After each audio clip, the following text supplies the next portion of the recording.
not graduate, but graduate, I should say, back in 1984. Thank you very much for your time and interest. And your Professor Monica had asked me to come here to share some tidbits about our family background, particularly my mother, who was an accomplished artist. And I understand that this is an art class of young and bright, talented students, and hopefully that you will explore your talents and create great things to come. But mainly, it's about having confidence and belief, because art is part of humanity, of life.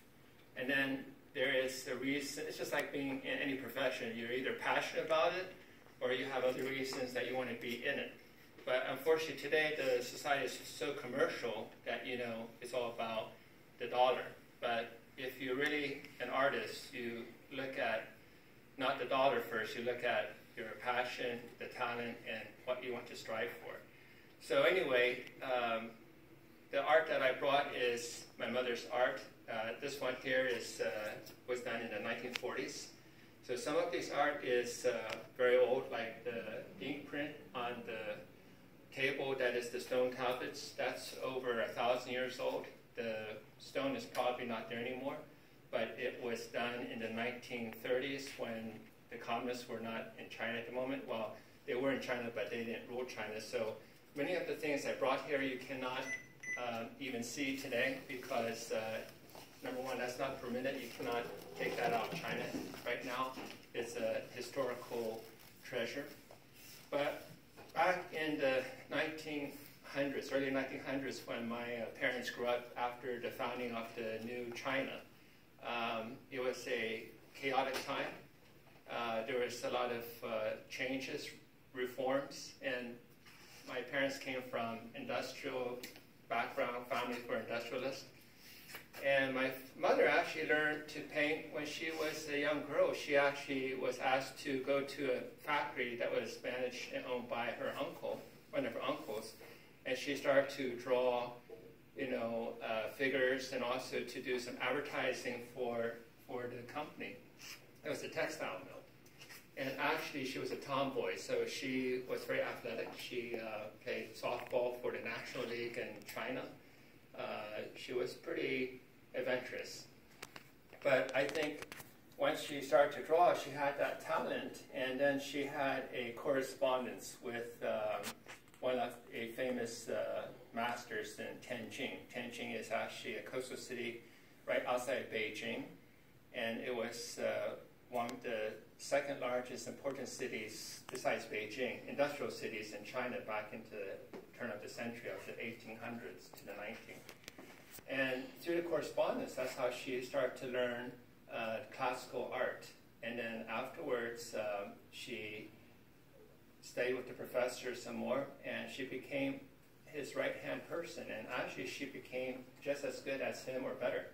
And so later on, they collaborated. And so many of her paintings she did for him, he just stamped with the seal. So some of it is his, some of it is hers. But just to let you know, this famous artist, his name is Cheng Xiaomei, and his paintings are auctioned at Sotheby's and Christie's, and they're usually about a few $100,000 up to $1 million for the connoisseurs. But anyway, that's just to give you a brief background of how my mother started art. But I grew up here in West Virginia, Williamstown, West Virginia, outside Route 31, we call Route 1, toward the airport. And my parents came here in 1958. They used to live in Martinsville because my parents, my father's side, he's a civil engineer and architect.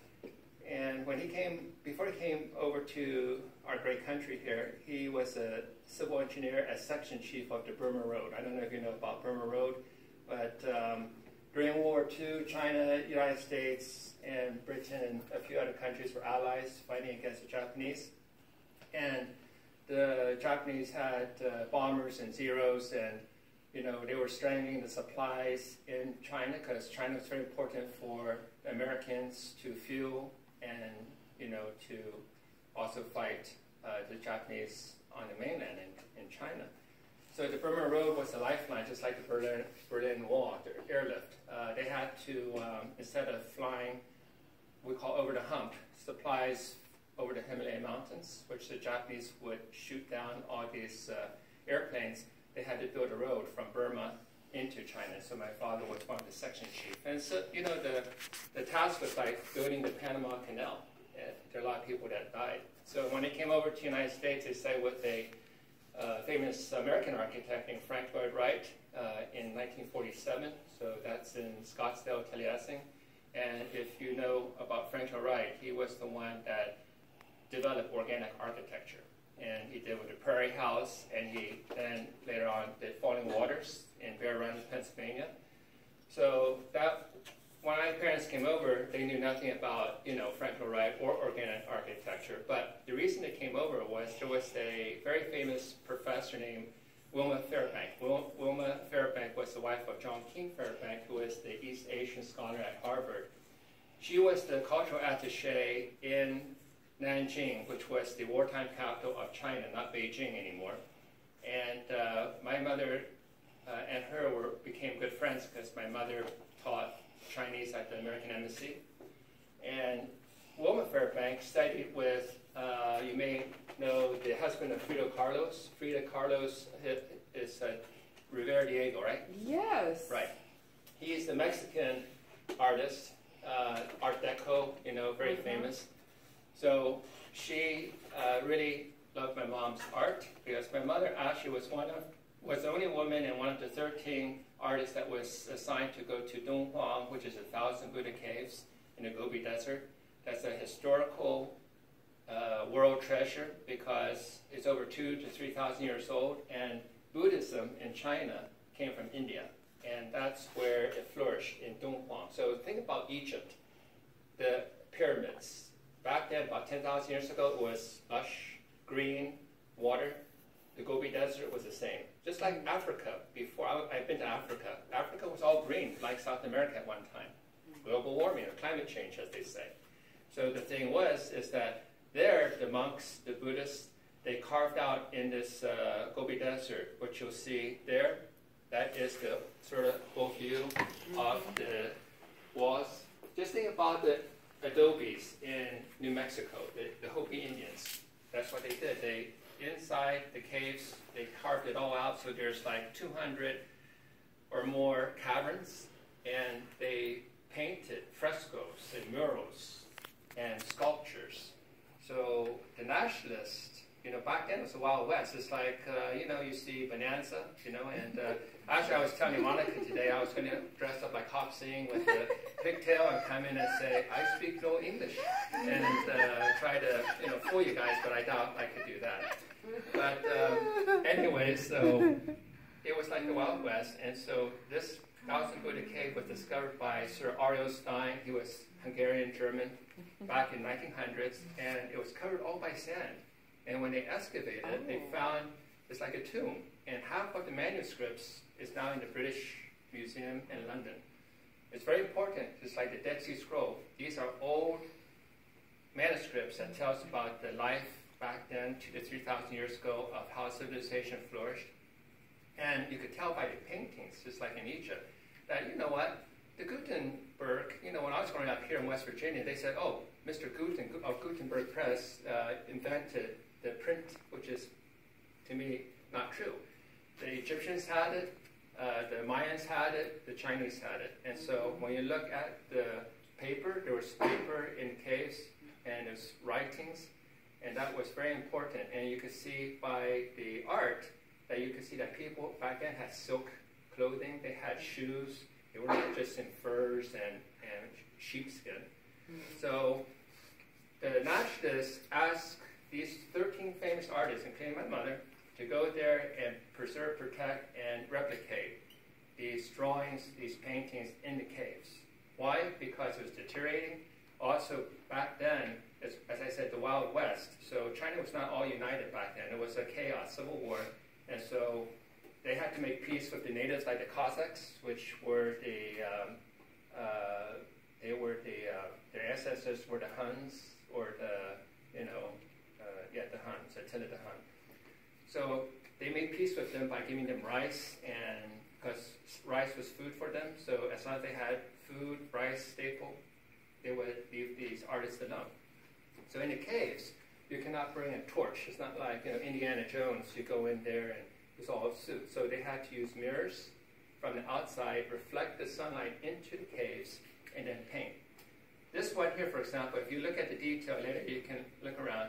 The detail is that a good artist have to do everything. They have to know how to make the paint. They have to know how to do everything. So all these colors here was made by my mother, so from the earth.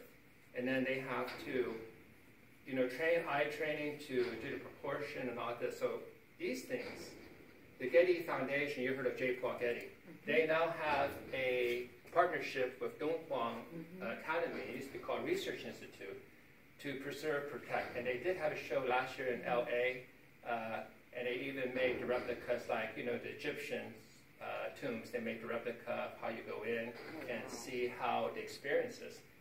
So these things are now very valuable. And actually, like this painting here was displayed at the Art Institute of Chicago in 1949. My mother had a one-man or one-woman show all across the United States by the American Art Federation. And she had about 30, 40, 50 of the Donghuang paintings besides her own displayed at the Art Institute of Chicago in 1949 from June to December. So that was quite an honor. And because all of her paintings, actually her paintings came to the United States first. My parents are still in China. And because through the connections with John King Fairbank and Mrs. Fairbank, they knew Frank Lloyd Wright. When Frank Lloyd Wright saw her art, that's when he said, I need to have her to come over. So that's when she came over by herself, 2 to 3 weeks on a steamboat to San Francisco, and then came down to Arizona, and then later my father came. So that's in a nutshell. I mean, they were thinking about going back to China because at that time they were thinking it was just stay in the United States for a few years, go back to China, but after 1949 they couldn't go back to China. They were stateless for a while.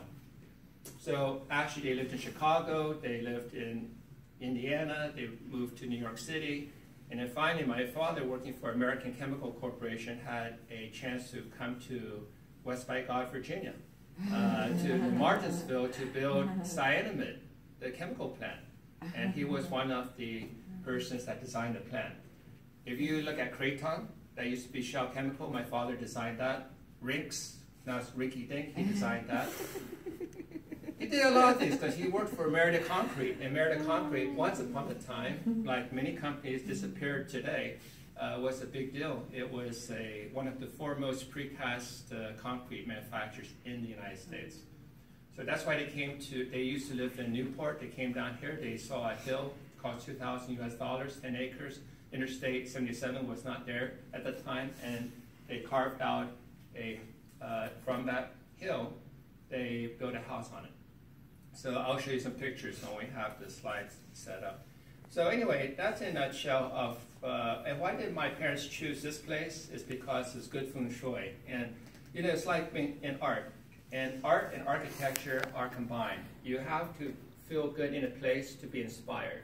In Chinese philosophy, just like if you look at, it makes sense. It looks like if you look at all the ancient and even today's cities in the world, there's always, the great cities are always having water beside it, whether it's a big lake or a river. You never see a big city be big if it wasn't energy. So it could be a good road, a good waterway, whatever. And so when they saw this area, which you might think that we're at the foothills of Appalachia, but you know what? We are blessed. We don't have forest fires, we don't have earthquakes, we don't have hurricanes, we don't have tornadoes.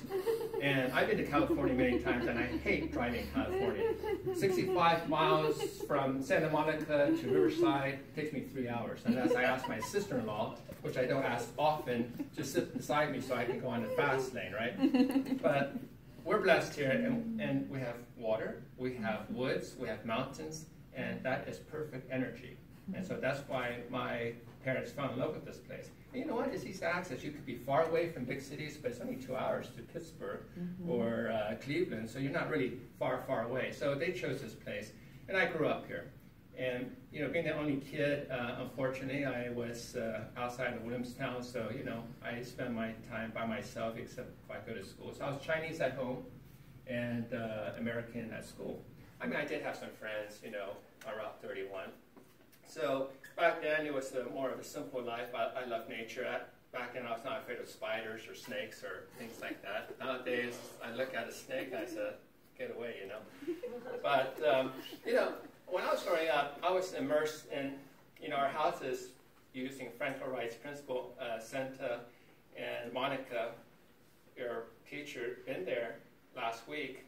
Unfortunately, it sort of needs repair. If you don't live in a place, if no one lives in a house, it just crumbles, you know, and we want to fix that up, but I'll tell you a bit later. But what I want to do is just to let you know that even in a place like Williamstown, West Virginia, or Marietta, Ohio, you know, it's not about the place, it's about your mind and the people you're with. Anything is possible. Like when I went to China in 1984, I studied petroleum engineering and international studies. When I graduated, there was no job for petroleum engineering because the oil crisis was gone. And so I'm thinking what to do. So I went to China to teach English to 300 students. It was a management school in Dalian. It was a combination of SUNY Buffalo, U.S. State Department, the Chinese government, to train these future managers to become capitalists, you know, to turn the state factory-owned into a capitalist, you know, more profitable industry or company. And I saw a lot of things backwards. I mean, it took 2 hours. Sometimes I had to wait to call my parents. They had to go through the overseas opera, and this was in 1984. And it took 2 hours to connect. These days, you don't think about those things. So China was so backwards, even more backwards than Williamstown, West Virginia today. You know, 30 years later, they have more than we do. So it's not about, you know, you can't do it. It's about how to do it. So when I talk about art, so when I was growing up, you know, my mom said to me, don't be an artist. And I said, why not? Because she said, being an artist is very hard to do. You know, you heard of the saying, starving artists or starving, you know, musicians, whatever. So I learned, and, you know, this is very important, and I wouldn't, you know, if you could take advantage, I would. It's not what you know, it's who you know. And in business, just like in the art world, even if you're just as good as they can get, people don't know who you are. And people wouldn't have that affiliation. So you have to latch on to someone that can give you that exposure. Like my father, he's an introvert. Unless he drinks some whiskey and then he talks a little bit more. But, you know, he was a very good engineer, one of the best. But he wouldn't be like able to promote himself. And you know, my mother got him the job at Merida Concrete. So she was very bubbly. So that's why sometimes we call yin and yang, or yin and yang as they say here, you know, opposite attract. So what your weakness is here, but you have someone that has the strength, they can cure your weakness. So that's why it's give and take. So being an artist, you have to be bold enough that it's not only that you do very good on paper or whatever medium, but you have to know how to connect with your peers and with your people. Find a mentor, because they can guide you, they can help you, they have the connections. And so what I want to say is that this trailer on Chautauqua, I'm a second generation Chautauquan. Actually, my mother was invited in 1958 to go speak at Chautauqua, New York. She didn't even know what Chautauqua was about. When she got there, she was invited by the Chautauqua Women's Club, one of the oldest institution in the United States. And after she gave a lecture, showed her art, they really was thrilled, and they invited her to come again the following year. And afterwards, she just came every year, and she became part of the institution. And actually, back then, you know, it's like Chautauqua movement. If you study Thomas Edison's second marriage, I think it was Nina, the daughter of Lewis Miller.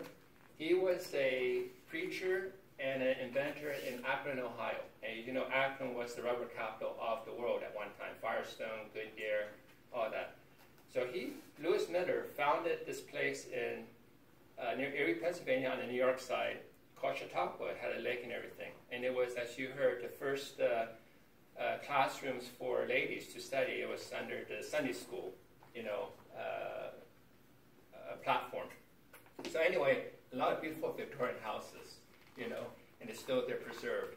And what's neat about Chautauqua is that now you have all the who's who in the world that goes there. It's becoming very expensive now, but they go there, and they used to stay 3 months. Now it's sort of, since it's more expensive, you become selective and say, well, I'll come to this event, say 2 weeks, or I'll go to this event and stay 3 weeks. But when I was a kid growing up, it was really inexpensive. Everyone stayed there for 3 months because that's how it runs, usually from June to August. And you're walking and you meet who's who of the world. One of the professors, I think he passed away, he was former music director at Arizona State. His name was Ojan Marsh. He was a pianist, very famous, Russian. And he came over to the United States and he performed. His son and I were best friends. We were always troublemakers growing up. But, you meet people, relatives of Menninger, the psychologist, was there. So a lot of the famous people from over the centuries went to Chautauqua because it was part of the Chautauqua movement over the turn of the century. So the reason why I mentioned Chautauqua is that I've talked to Santa Gowdy, okay, and Monica James, and we're thinking that we do have a scholarship here at WVU-P. It's been here since 1990s, and we wanted to see about now, before the scholarship was used for students with interest to go to China, and to study Chinese or to learn about Chinese culture and, maybe in the business side. So we have one in Florida Southern College, which is Lakeland, Florida, designed by Frank Lloyd Wright, but that's being used very well. But here I think is a different situation. So I think that instead of the money just being in the account doing nothing, we would like to have that transferred to offer some scholarships for art students to have a chance to go to Chautauqua Institution during the summertime, and they can, and even faculties too. So there's courses offered at Chautauqua every year. Let's see, do I have something like this? They have they have a program that you can go online. It's just Google Chautauqua Institution, and then they have like classes, and they have courses, and they have programs of like each week it's like a theme, like Asian Week, Culinary Week, and I get these flyers. I don't get these flyers anymore, I don't think, but this is like, this amphitheater now it's got rebuilt. This was one of the oldest amphitheaters in the United States.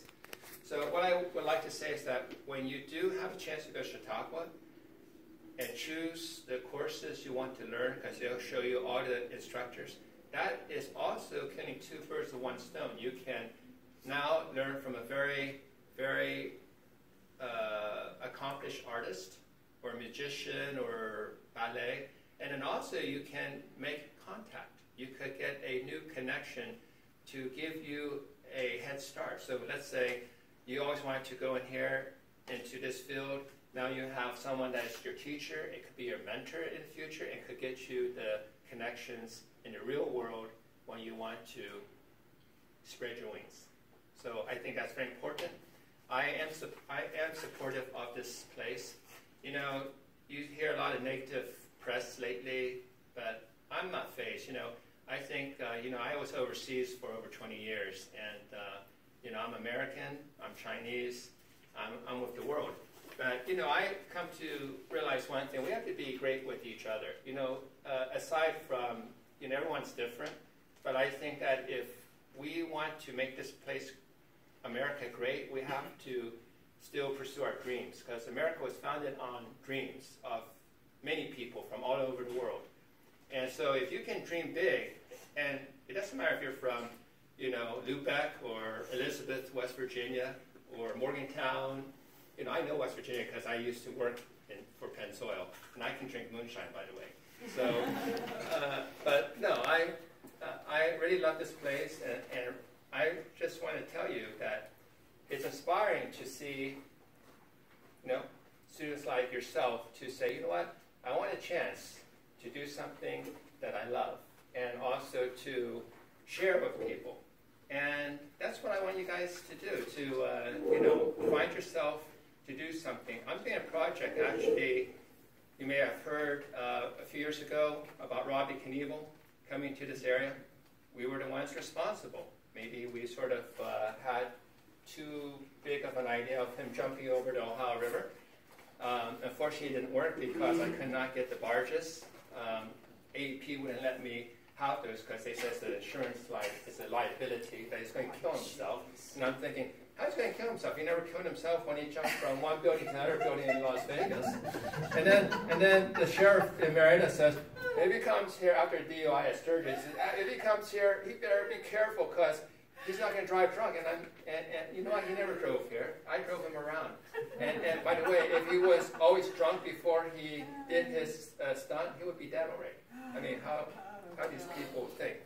But, okay, so we have a property off of Lower Salem exit, Route exit 6, 103 acres, and we had the Franco-Wright architects to design conceptually a place where you can have up to 25 activities, non-mechanical. You see, the difference between Disney theme parks and, what is it, Universal in Florida, Orlando, is that it's all mechanical, even Cedar Point or Kings Island, right? So ours is non-mechanical, so we don't have to worry about, building expensive machines.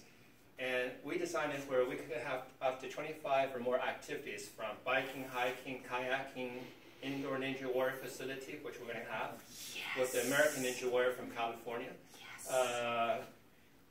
Bird watching, believe it or not, is one of the #1 outdoor recreation sports, indoor shooting range, archery, you name it. It's all non-mechanical. We're going to have a 10,000-seat indoor amphitheater. Pretty cool design. It's a platform where we can have concerts, lectures like Chautauqua, things. And then we'll have a conference center, a convention exhibition center. And what's really neat is the hotel. We're not going to have a Holiday Inn or a Hampton. We're going to have a Hard Rock. And that is right on. But Hard Rock, I talked to them. I know the vice president. One's from Cleveland, so that's a plus. He's out in Colorado. But we talked. They said, once you start building, we would like to have one. So we'll have Hard Rock, and we'll have an organic restaurant, garden to table, as you know. We'll have the hydroponic, or what's that you grow, Hydroponic. Yeah, hydroponic, right. My English is not so good. I had to take Rosetta Stone yesterday to learn my English. But anyway, we're going to have all that. And so we're going to have more. It's like I created a monopoly board where, you have all this, and that's how we're going to do it. But you know what? Many people, a lot of people want it, but some of the people here are so skeptical. They say, where are you going to get the money? Or it's not going to work. And I say, you just wait and see, because that's why I was glad that, it's like the fly in the bottle. I learned this from a philosophy class when I took at Morgantown. You have two flies in the bottle. The bottle is open. Just pretend it's a Coke bottle, okay? You have two flies, and this fly is like, how flies, they have a narrow vision. They don't look up. They only look only in one direction. So they're trying to escape, and they're flying around for a few hours, and then one of the flies looked up and said, oh, that's cool. So he flies out the bottle.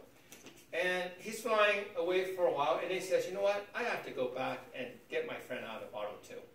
So the point is that's the analogy. The bottle is the world. The fly is us. And we want to discover nirvana. So we try hard, but all of a sudden a light bulb hits, and we find a way, and we fly out. However, instead of being selfish, we decided, hey, let's not share. Let's share with others and lead them to nirvana. So what I'm trying to say is that in this place, you may feel that you're the fly in the bottle, but if now you're with the world and you say, you know what, this is where I grew up, and now with internet, you can work anywhere. Who knows where you're at, right? As long as you produce the stuff. So you could be here, and then tomorrow you fly to LA or you fly to New York to have an exhibit. Isn't that cool? You can fly there and have an exhibit, but you don't have to live there to pay all those dollars that you can save by living here. So anyway, that's basically what I want to say today. My mind is, outdoor heaven. That's I was going to. My mind sometimes works too fast here. So I was just saying that on the skeptic part, as I said, I lived around the world. I was in Hong Kong for over 20 years. I've been in West Africa, Colombia, South America when the FARC was there.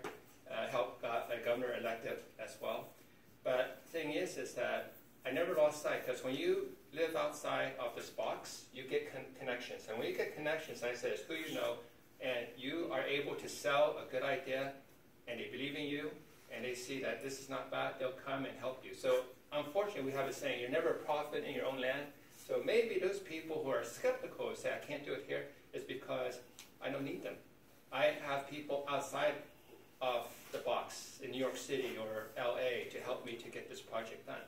So, and if you look at Dayton, Tennessee, which I thought was pretty cool, a month ago on CBS, 5 years ago, Dayton, Tennessee only has 7,000 people. Their unemployment rate was 25%, worse than Williamstown, West Virginia, Marietta.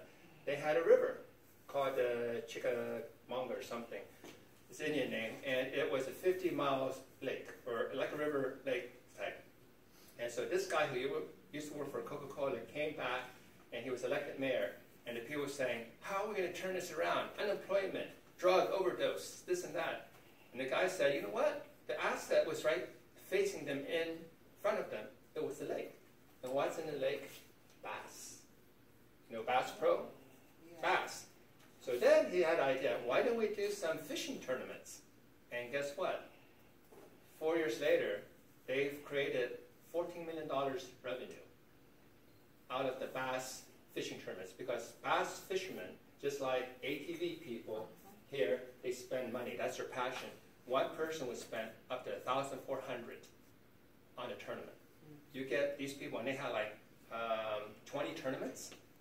You do the math, $14 million now. And now Nokia, which is a telecom company in Scandinavia, is moving down to this place because, fresh, pristine, all that. So I'm just saying is that nothing's impossible, it's connections. And also thinking outside the box. And don't depend on your government, too. That's my opinion. Because, look, I'll tell you why. Because where we are on exit 6, you got 2 gas stations. We're right beside the border between 2 great states, right? So when you cross into Marietta and you see a rest area as you pass Marietta, it doesn't say welcome center or anything until you go in and say, oh yeah, there is like an information center. And then you have 2 gas stations in North Salem that's been there since 70s. One is older than the other. We don't have sewer. That's why you don't have hotels, you don't have anything, and that area is prime. I mean, you go to Memphis, you go to Ashtabula into Pennsylvania, it's like you have all these gas stations of hotels and all that. So that's what I'm saying is that we're going to be putting a sewer in ourselves. It's going to cost $3.5 million, and we can't wait for the state to get their act together. So once we get that done, then we'll be negotiating in the meantime to get reimbursed. So anyway, that's basically all I want to say for now, and I will show you a video, and then after